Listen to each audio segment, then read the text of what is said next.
Hello, this is Brian Scuttle with Sonic Cinema. One of the crazier movies that I saw at Fantasia Fest was the film Fried Berry.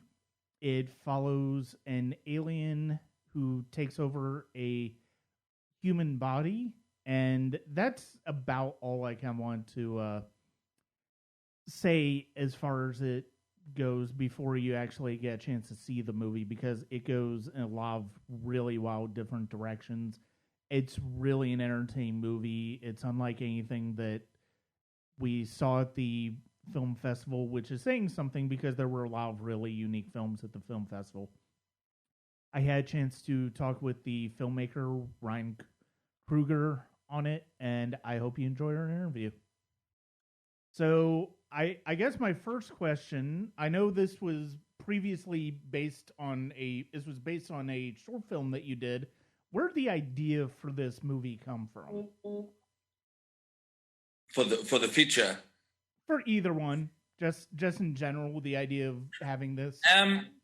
Well, it was more of a thing. So in 2017, I shot a 3-minute experimental short about a heroin addict that is, we're watching him on his latest hit, and it's his highs and lows. And it was basically a standalone short film. I wasn't going to make a feature about it or anything, but because the short did well, and it got played like in all the festivals around the world, and we had awards, and we had people started to do fan art, and people just loved it. So I knew from that there was something, but again, I didn't think about doing a feature. So at the time, when I came up with the idea, it was such a long process before getting. I mean, as a filmmaker, as a director, I've wanted to make a feature for the longest time. Mm-hmm. I've come close so many times, and then it just doesn't happen, and it fades away. So, and that time in my career, I just wanted to shoot a feature so much, and where I was at the time, I went through like quite a hard time, about 4 years ago, and that was. I had something wrong with my kidney. I got sepsis, nearly died. I went through a breakup. I went into depression. And it just got to that point where I was just like, fuck this. Like, what is at the top of my list in life to do? And it was to make a feature. So I've got all these scripts lying around that I could have done. Probably would have been way easier to do than Fried Barry. And then I just got the idea the one night, and I was like, shit. Because the whole thing with it had to be the right idea, do it the right way. And because my lead actor, Gary Green, he's not a trained actor. His background is normally doing extra work. So, and obviously he was in the short, and I was like, if I'm going to do a feature, obviously Gary has to play Fried Barry. But then I had to make the film around him to make it work, or otherwise it wouldn't work. So it had to be the right story, the right character to gel it around Gary, to build the whole movie around him to make it work. So when I got the idea, I just knew straight away, okay, fuck, this is definitely, this is definitely going to work. And instead of writing a whole script and waiting to make this film, and because I was in depression at the time, and I only knew my producer for about a month. I didn't even know him that well. And we shot like 2 experimentals together. And I rang him up and I said, listen, I got an idea. I want to shoot a feature. I want to shoot it next month. And he asked me, well, have you got a script? And I was like, no. He goes, why haven't you got a script? And I was like, well, because I want to do this idea, but I have to do it in a certain way. And I want to do a lot of improv, and I'll write bits of dialogue. And he goes, well, why do you want to shoot it next month? So I was like, dude, well, if we don't shoot it next month, it's never going to happen. It's going to get pushed back, prolonged the whole time. And I was like, and that's why I need to do it. So in 3 days, I wrote a scene breakdown, a 50% scene breakdown for Fried Barry, but very brief. Like Barry goes here, Barry goes there, Barry does this. So the whole film is improv on set. I wrote about 6 or 7 pieces of dialogue for the main actors that have dialogue, and the rest is workshopped on the day. And because Gary's not a trained actor, everybody else was like improv, but with Gary, I had to work with him very closely to get exactly what I wanted. So, it'd be like, don't do this, don't do that. Just, you must only do this. And, and then every day he arrived on set, he didn't know what we were doing until we were doing it. So I needed that clean slate every single day, and that, that clean page to work off every day. Or otherwise he would like overthink stuff, and it was the only way this movie was going to work. And if I did it any other way, it wouldn't have worked. Yeah, and it's interesting that Gary is an untrained actor, because and that almost works to the film's advantage, because of the fact that the whole idea of Barry in this movie is that it's basically somebody in Barry's skin. And so it's exactly. You've got this essentially this alien to our world who is unfamiliar with anything, is basically traveling around in his skin. And so, and I love his performance in this movie. It's a wonderful piece of physical performance. He was great. He was amazing. That works so well. Just the idea of, and it makes sense that basically everything else is built around Gary.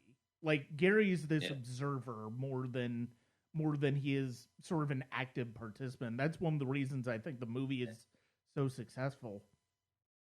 Yeah, but that was the thing. As I said, I had to build it around him to make it work. It was the only way to do this type of film, and to keep him in the dark until right in that moment, so he wouldn't overthink it, or he wouldn't try rehearse or plan or anything, So it was just in the moment. I mean, there was many times where I'm looking at Gary and I'm like, copy my face, copy this face, copy that face, and it would be like, so I've got editing and cutting, different reactions for cutting from one thing to the next, But he gave up 120% every shot that we did. He was always wanted to do another take. And I mean, the movie is Fry Barry. He is the guy. And at the same time, I love his look. He's got that very unique, got that presence, and nobody looks like him. And that's why it's cast so perfectly that he is Fry Barry. And, without him, there is no movie. And even if I got the best actor in the country to do it, it wouldn't be the same. It's like, no, it was made for Gary. I made this movie around Gary for Gary. No, and I think one of the interesting things about this is that we see glimpses of the actual Barry early on in the movie.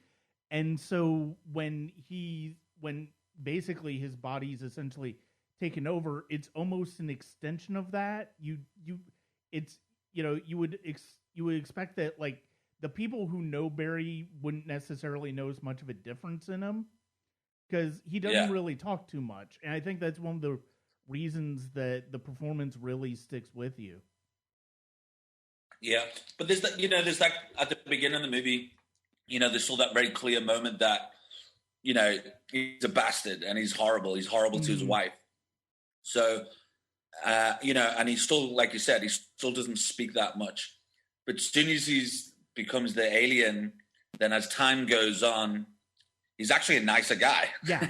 He's actually a nicer guy and more lovable. And because of the alien inside him and wanting to learn and mimicking stuff, and that's why his wife falls back in love with him. And it looks like, he's really trying at the relationship where he's just mimicking, and the alien's actually becoming more human as the film goes on, and more likable, and you start to care for him more.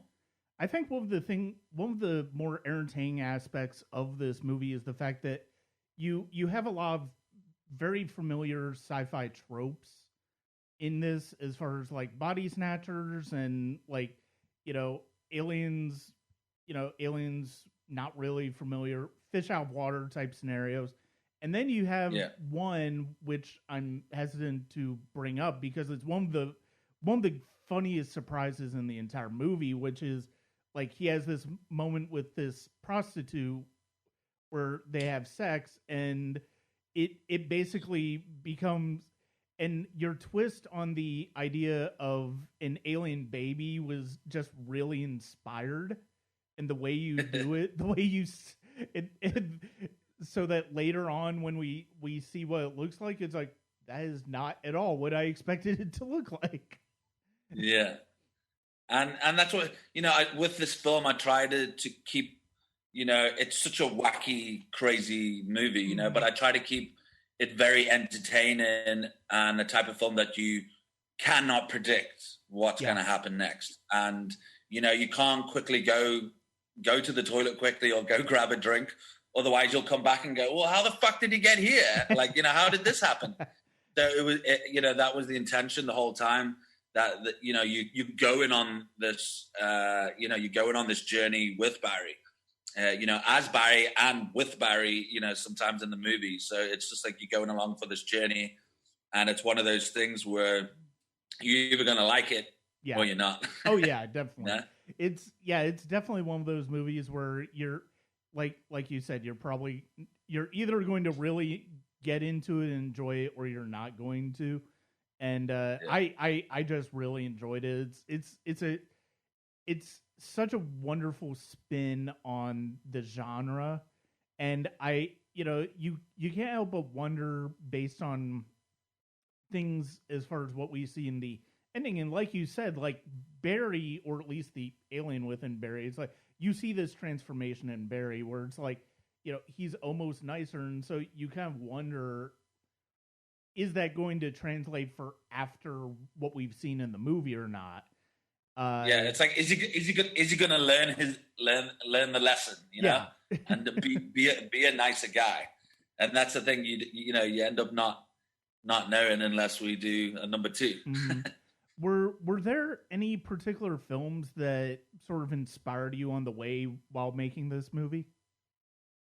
Oh yeah, definitely. Well, I'm an 80s kid, so I love 80s cinema. So I mean, there's so many references. Well, I mean, there's 70s references, whether it's like Close Encounters or One Flew the Cuckoo's Nest, or 80s references where it's like Terminator or Aliens or Explorers, E.T.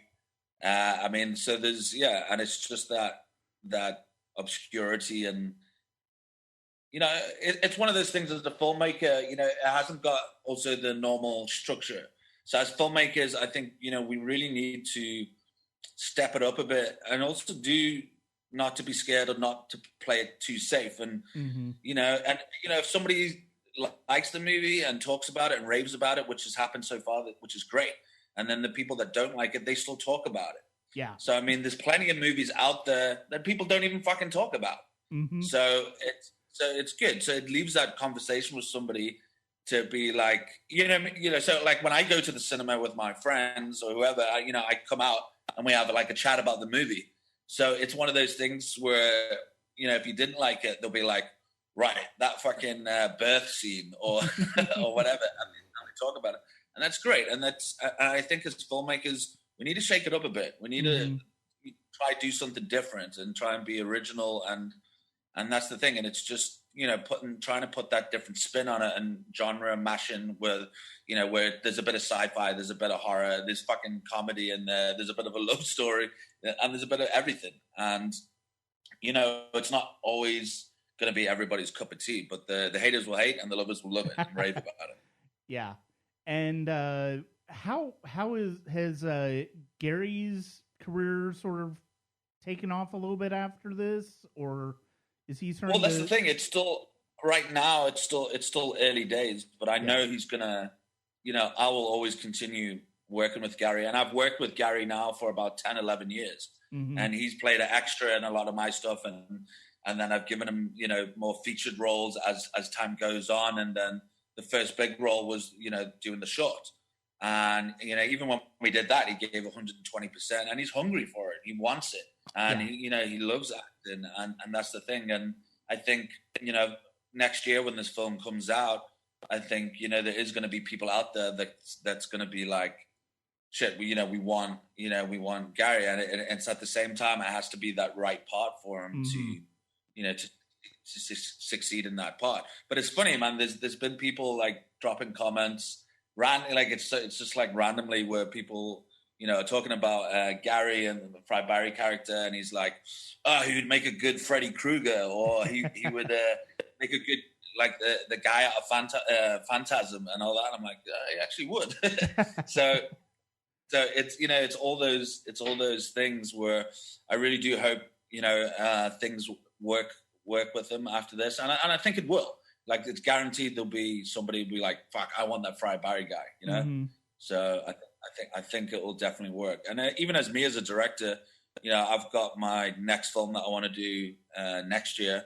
So I mean, it's it's those stepping stones, and from now to the end of the year, we have all these big festivals that we're going to, and then next year it's going to come out, and then that's another another step, another story when it comes out, where more people can see it.